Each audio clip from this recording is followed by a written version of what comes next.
How's it going today? Today we're going to talk about free stocks that I'm avoiding, and I think you should too. I think they're one of these stocks. They're cheap, um, by traditional metrics, but they're still not good buys. And I see a lot of people buying them, and a lot of people going in because they're cheap stocks. But really, that's kind of foolish, and I wouldn't recommend that.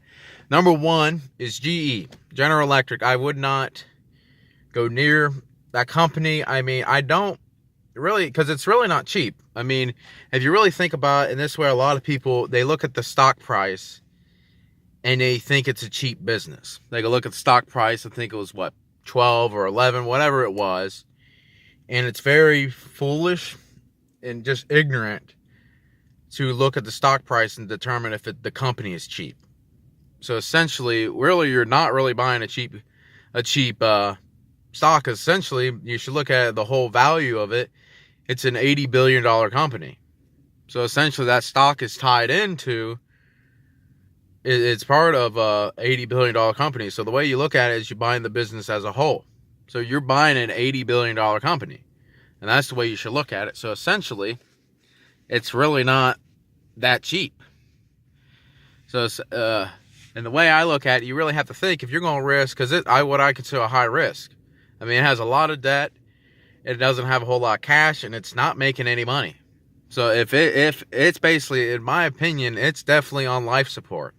I mean, they're going to have to cut back and do this and hopefully add to something and pray to God that the economy stays well, because if that economy goes to crap, which you never know, it could, that stock's going to get hit hard. I mean, I looked at it. It has almost $100 billion in debt. I mean, it almost has more debt than the market cap of the company. So essentially, it's a pretty bad situation for GE, and I wouldn't recommend buying it. Because my way, really, you're betting on the company's turn around, and a lot of people don't.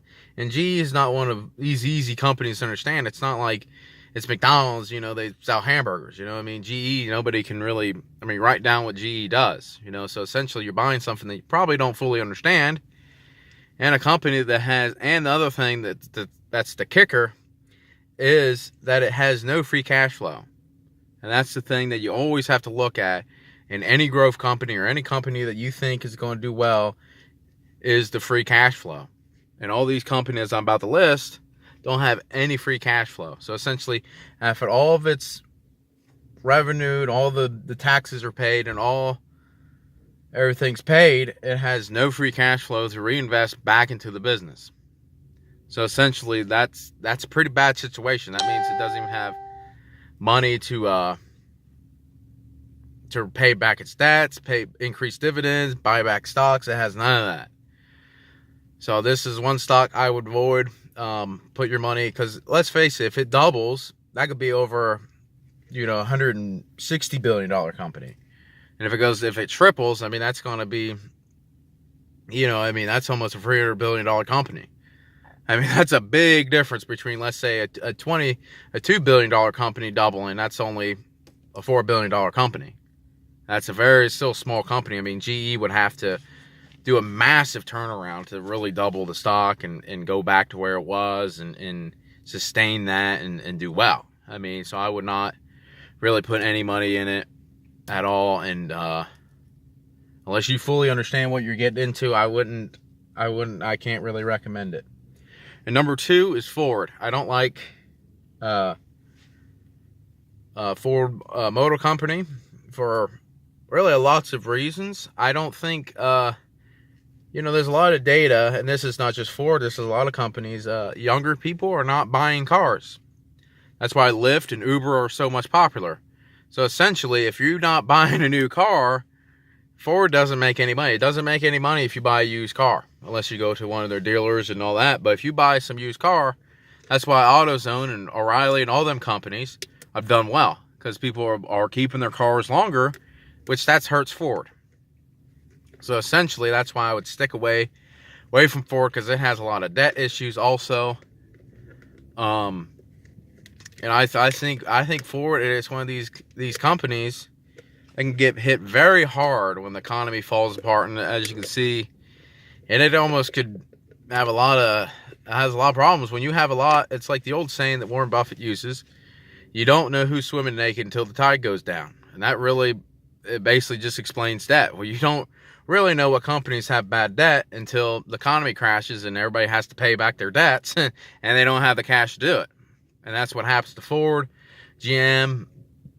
I don't think GM is as bad as Ford, but I think Ford, stock-wise, it's not doing well. And the thing is, with the whole auto industry, a lot of people they look at earnings and they think that is good, and the earnings has went up, but the free cash flow, it has no free cash flow once again.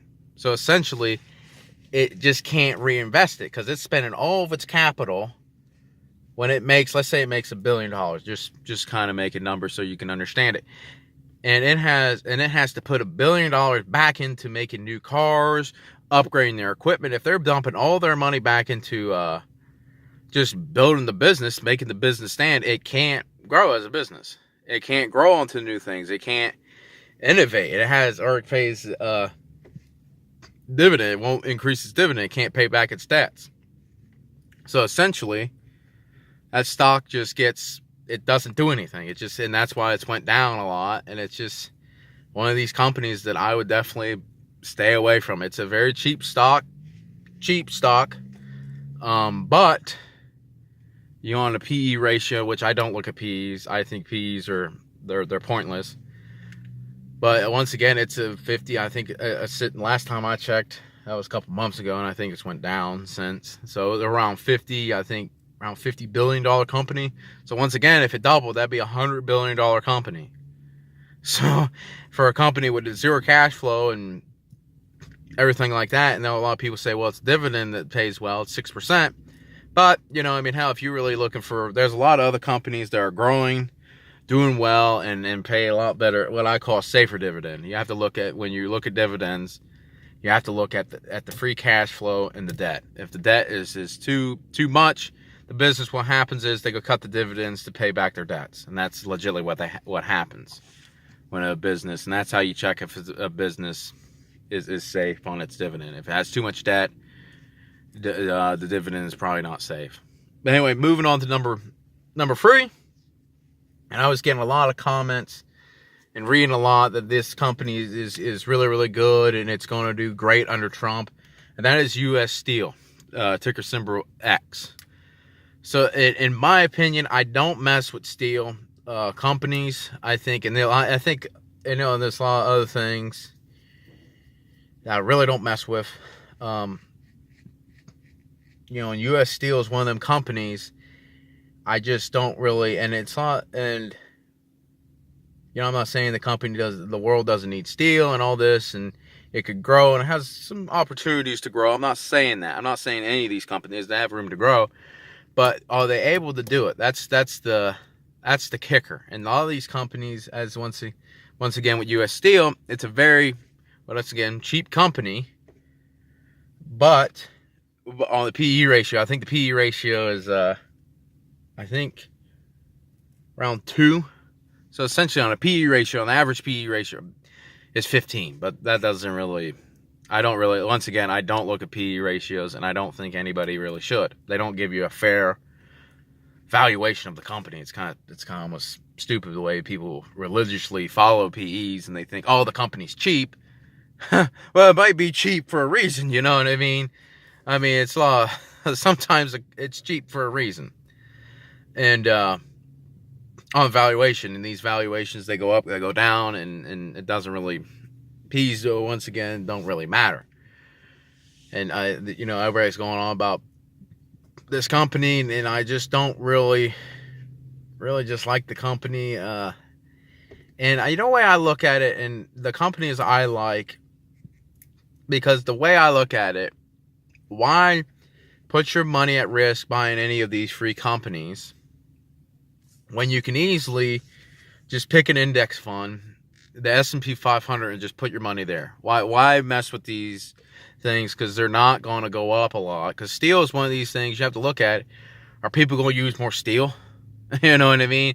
And you could say, well, Trump's going to do infrastructure, which I never ever think to myself that the government is ever going to do this, and that's why I don't really like marijuana. You're waiting on the government, and the government, it's like it's slow. You're waiting on the government to do all these things, and steel's going to be great, and these infrastructure and all this, but I mean, how that's just, it has to get through all this and all that. Do you really want to put your money at risk with the government? No, I wouldn't really trust it at all.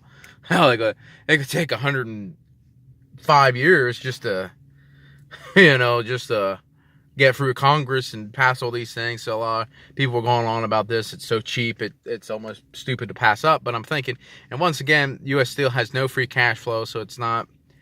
And these are the companies you just have to stay away. A lot of people say they're cheap, but they're not. They're really not cheap. They're really, in my opinion, a lot of them are overvalued. I think GE is well overvalued. I think a lot of these companies are just overvalued because they're really not growing into any industries. Steel is not. I mean, what's going to be more has bigger opportunity? Maybe Facebook, Google, or U.S. Steel. I mean, that's the thing. You're not really, when it comes to investing, you don't look for a good investment. You look for the best investment. You should always ask yourself that. Not if it's a good investment, is it the best investment you can spend your money on? Because you can buy any stock, so you might as well pick the best, not some, oh, well, it's good stock. Is it good or is it the best? You want the best in your portfolio, and I don't think these are really the best. So essentially that's about it for today. You can leave a comment. I can leave down in the description 2 stocks that I actually like, and free stocks, and also another video, free stocks I like for October. And basically, yeah, that's about it for this video, and thank you.